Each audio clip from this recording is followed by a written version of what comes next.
does one position rob another position or whatever? I think that you need to take. I think you need a couple tackles. I think you certainly need, 3 ends, 4 ends. I don't get as locked up on numbers in terms of what it is. I think that the class kind of sets itself up. You look at who wants in, who it takes, and then you kind of decide from there. Now, you can't take 7 receivers. I mean, Ohio State, certainly under Brian Hartline's recruiting, has been in position to grab just about, not necessarily whoever Ohio State wants, but it certainly feels that way in a lot of regards, and you have to put a cap on it. But, defensive line recruiting, offensive line recruiting, you cannot take a break on either of those in any given year. So, you sit there and you see who wants in at this point, and you kind of judge from there, and then it just kind of determines what you're going to get. Are they going to take 3 safeties? Are they going to take 4 corners? If you lock 7 guys up there, how do you sit there and take 6 on the defensive line? So, I know that's probably a non-answer and not really what you're looking for, Marcus, but I think it's just a long way of me saying to be determined. All right. Yeah, very, very evasive and avoided the question, Kevin.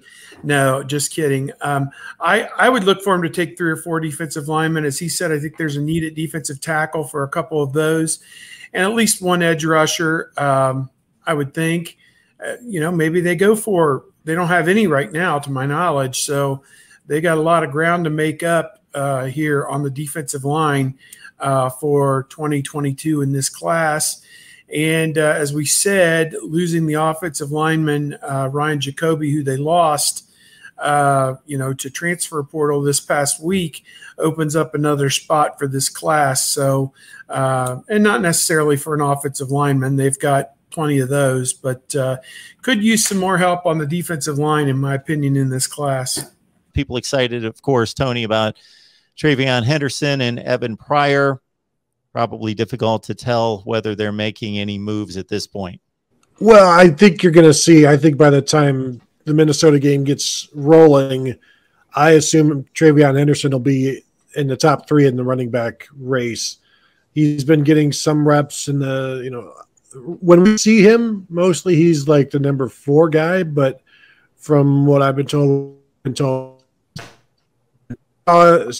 yes, he was with the ones as the kick returner a couple of times. So that may be an interesting way to get him involved. But I think once they get to Minnesota, it's going to be some order of Mayan Williams, Master Teague, and Treveyon Henderson. And now that doesn't mean Treveyon Henderson is going to carry the ball in the first quarter, but I would not be surprised if he does, because he's a difference maker. And when you get these kind of guys, so often Texas wasted Bijan Robinson last year, early, first half of the season before they realized what they had, or they should have realized it much sooner. But, if Ohio State has that with Treveyon Henderson, I don't think it's going to take them that long to realize, and it's going to, yeah. I ran into a situation yesterday, which is whenever I'm writing about Evan Pryor, I write Evan Spencer instead. There's a lot of promise with those 2 freshman running backs. They look very good running through drills, and I imagine they're chomping at the bit to get in there.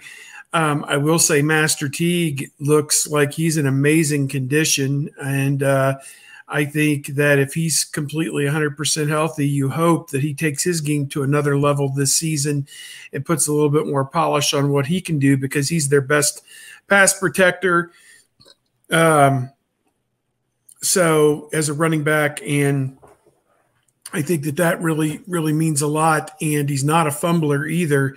So I think that means a lot as well. So ball security and pass protection really do go a long way, I think, with the coaches. And so you try and ease the young guys in, particularly at that position, just because these